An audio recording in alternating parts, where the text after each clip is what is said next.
Hello दोस्तों, नमस्कार। आज की इस वीडियो में हम बात करने वाले हैं काइंड टेक्नोलॉजी के बारे में। एक ऐसा स्टॉक जिसने इन्वेस्टर का पैसा लगभग 10 गुना से ज़्यादा करके दिया है।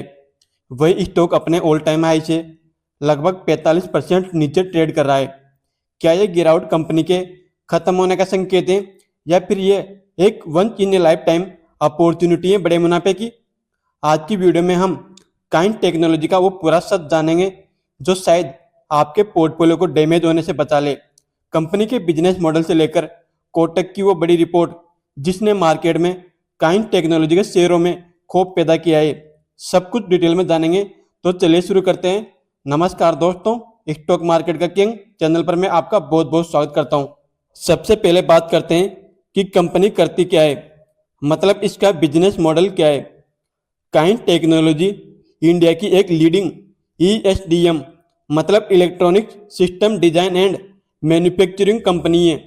इनका काम सिर्फ पार्ट्स बनाना नहीं बल्कि एक कॉन्सेप्ट टू मैन्युफैक्चरिंग पर काम करती है। Kaynes tech automotive, aerospace, defence, medical और रेलवे जैसे क्रिटिकल सेक्टर के लिए इलेक्ट्रॉनिक्स बनाती है। इनका बड़ा फोकस IoT मतलब इंटरनेट ऑफ थिंग्स और स्मार्ट सॉल्यूशंस पर है। काइंड टेक्नोलॉजी अब फ्यूचर ओरिएंटेड सेमीकंडक्टर बिजनेस में भी एंट्री कर चुकी है। इनका गुजरात के साणंद में पहला सेमीकंडक्टर OSAT मतलब outsource semiconductor assembly and test plant स्थित है, जिसकी क्षमता more than 50 lakh chips per day बनाने की होगी। इस प्लांट के ऑपरेशनल मतलब चालू होने के बाद यह कंपनी के रेवेन्यू और प्रॉफिट को इंक्रीज कराने में हेल्प करेगा। अगर इन शॉर्ट में बोलूँ तो काइंड हर उस मशीन का दिमाग बनाती है जो आज हम अपने आसपास देखते हैं। नेक्स्ट, अब बात करते हैं कंपनी के फंडामेंटल्स एंड ग्रोथ के बारे में। फंडामेंटल्स की बात करें तो पेपर पर कंपनी काफ़ी सॉलिड दिखती है। पिछले 5 सालों में इनका प्रॉफिट 95% CAGR से बढ़ा है। मतलब कंपनी ने हर साल लगभग अपने प्रॉफिट को पिछले साल के मुकाबले डबल किया है, जो कि एक एक्सेप्शनल मतलब असाधारण ग्रोथ रेट है। इनकी ऑर्डर बुक की बात करें तो इनके पास 6000 करोड़ से ज़्यादा की ऑर्डर बुक है, जो फ्यूचर में इनके रेवेन्यू को बूस्ट करने में हेल्प करेगी। काइंड टेक्नोलॉजी की क्लाइंट लिस्ट की बात करें तो ये 28 देशों के 370 प्लस कस्टमर को अपनी सर्विस देते हैं। इनकी क्लाइंट लिस्ट में सीमेंस, हिटाची जैसी बड़ी बड़ी कंपनियां हैं। काइंड टेक इंडस्ट्रियल और एरोस्पेस जैसे सेक्टर में होने की वजह से इनके मार्जिन 15 से 16% के आसपास रहते हैं, जो इंडस्ट्री में काफ़ी अच्छे माने जाते हैं। इनकी बैलेंस शीट की बात करें तो कंपनी के पास सितंबर 2025 तक 4613 करोड़ के रिजर्व हैं, जबकि कंपनी के ऊपर टोटल कर्जे की बात करें तो सितंबर 2025 तक इनके ऊपर केवल 885 करोड़ तक का कर्जा है। मतलब company almost debt free company है। जबकि कंपनी के टोटल असेट की बात करें तो इनके पास सितंबर 2025 तक 6733 करोड़ तक के टोटल असेट हैं। मतलब कंपनी की बैलेंस शीट काफ़ी अच्छी है। देन अब आगे बढ़ने से पहले आप सभी के लिए डिस्क्लेमर रहेगा कि पूरा वीडियो सिर्फ just information and education purpose के लिए है। यहाँ पर किसी भी शेयर को सेल, बाय या होल्ड करने की कोई रिकमेंडेशन नहीं है। नेक्स्ट अब बात करते हैं कि इसमें गिरावट का क्या रीजन है। अब आते हैं सबसे बड़े सवाल पर कि इसमें इतनी बड़ी गिरावट क्यों।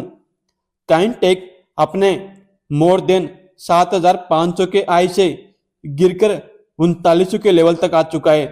इसके पीछे 3 बड़े मेजर कारण हैं। काइंड टेक में गिरावट का पहला कारण है कोटक इंस्टीट्यूशनल इक्विटी की रिपोर्ट। इस रिपोर्ट ने काइंड टेक्नोलॉजी के शेयरों में आग लगा दी। कोटक ने अपनी रिपोर्ट में कंपनी के कैश फ्लो और अकाउंटिंग ट्रांसपेरेंसी पर सवाल उठाए हैं कि कंपनी प्रॉफिट तो दिखा रही है पर कैश नहीं आ रहा है। मतलब कंपनी का कैश फ्लो नेगेटिव है। जब से कोटक ने ये रिपोर्ट निकाली है तब से काइंड टेक के शेयर स्ट्रगल कर रहे हैं। काइंड टेक के शेयरों में गिरावट का सबसे बड़ा रीजन है तो वो है कोटक की रिपोर्ट। उसके बाद ब्रोकरेज ने काइंड टेक के टारगेट प्राइस कट कर दिए, जिसके बाद निवेशकों ने इसमें बड़ी मात्रा में बिकवाली करी है, जिससे कंपनी के शेयर दबाव में आ गए। नेक्स्ट, इसमें गिरावट का सेकंड पॉइंट है लॉक इन एक्सपायरी। हाल ही में इसमें शेयर होल्डर्स का लॉक इन पीरियड खत्म हुआ है, जिससे मार्केट में काइंटेक के शेयरों की सप्लाई बढ़ गई और डिमांड कम हो गई। अगर किसी कंपनी के शेयर की सप्लाई ज़्यादा और डिमांड कम हो तो उसके शेयर प्राइस को फिर नीचे आना ही पड़ता है, और यही चीज़ काइंटेक के शेयरों में देखने को मिली है, क्योंकि इसमें बड़े शेयर होल्डर्स ने अपना लॉक इन एक्सपायरी पीरियड खत्म होने के बाद बड़ी मात्रा में प्रॉफिट बुकिंग करी है, जिससे शेयरों में गिरावट देखी जा रही है। नेक्स्ट, इसमें गिरावट का थर्ड रीजन है क्वार्टर 3 रिजल्ट। क्वार्टर 3 में कंपनी का रेवेन्यू 804 करोड़ का रहा है, जो ईयर ऑन ईयर 21% तक इंक्रीज हुआ है। बट मार्केट का अनुमान था कि ये रेवेन्यू 990 करोड़ का होना चाहिए था, जबकि नेट प्रॉफिट में मार्केट का अनुमान था कि 108 करोड़ का नेट प्रॉफिट होना चाहिए था क्वार्टर 3 में। बट एक्चुअल में आया कितना, 76 करोड़। मतलब ओवरऑल बात करें तो क्वार्टर 3 में कंपनी के revenue, profit, EBITDA and EBITDA margin सब मार्केट के अकॉर्डिंग मिस होते हुए देखने को मिले, जिसकी वजह से मार्केट थोड़ा नाराज होते हुए देखने को मिला और काइंटेक के शेयरों में मुनाफा वसूली शुरू हो गई, जिससे इसमें गिरावट देखी जा रही है। एंड इस गिरावट में आग में घी डालने का काम किया है तो वो है कंपनी के प्रमोटर।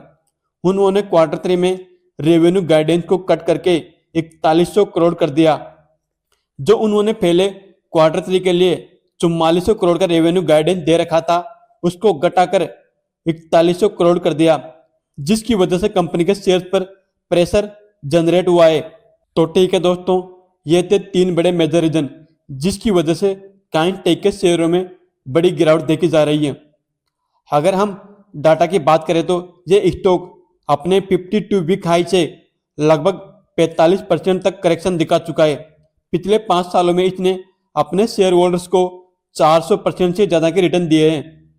काइंटेक ने अभी नवंबर 2025 में अपना पहला commercially manufactured multi chip module deliver किया है, यानी कंपनी का बिजनेस तो चल रहा है, बस मार्केट अभी इसके फाइनेंशियल डिसिप्लिन से थोड़ा नाराज चल रहा है, जिसकी वजह से इसमें गिरावट देखी जा रही है। नेक्स्ट, अब बात करते हैं कि इन्वेस्टर को इसमें क्या करना चाहिए। तो देखिए दोस्तों, काइंटेक कोई पेनी स्टॉक नहीं है, ये एक हाई ग्रोथ बिजनेस है। कंपनी अब सेमीकंडक्टर सेक्टर में उतर चुकी है, जो कि एक फ्यूचर ओरिएंटेड सेक्टर है।